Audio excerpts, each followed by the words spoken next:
You need to stay tuned to the 6 a.m. bulletin for the latest from Apietse, which we will bring to you right here. But first, your message from the morning man. Now, over the Christmas break, I was unwell and I had to spend some time in the hospital. Now, I probably wouldn't have had to stay longer than a couple of hours, but as a diabetic, any kind of illness out to be a lot more difficult to accomplish than anyone anticipated. They kept giving me more and more insulin, but for some reason nobody understood. My blood sugar levels simply refused to drop. Didn't matter how often they were checked, they were always high. As time went by, I started to get extremely frustrated. Why was the treatment not working?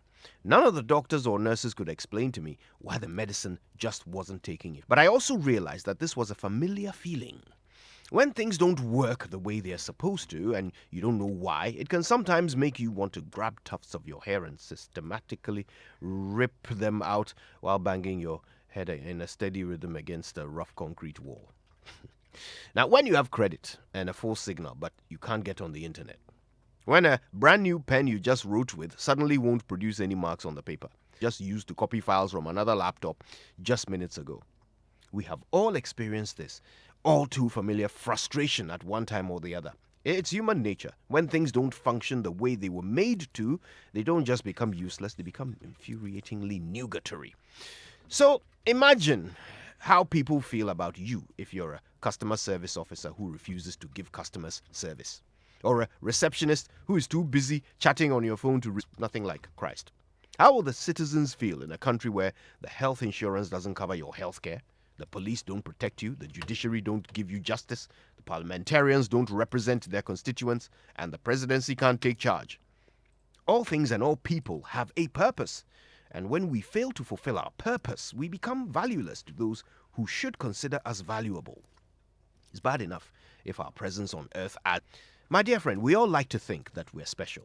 We believe in ourselves and we have faith in a great destiny laid out before us, but one does not trip and fall into greatness. You don't fall asleep in obscurity and wake up in prominence. The journey to prominence, to relevance, to success, well, that journey is made in small daily steps by functioning as you have been assigned to function on a daily basis. By doing, plus, you'll be surprised how things stop malfunctioning around you when you stop malfunctioning yourself.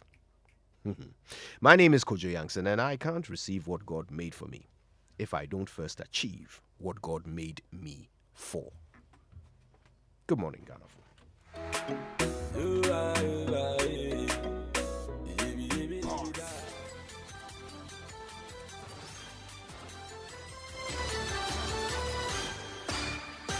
Hello, good morning, and welcome to Joy News at 6.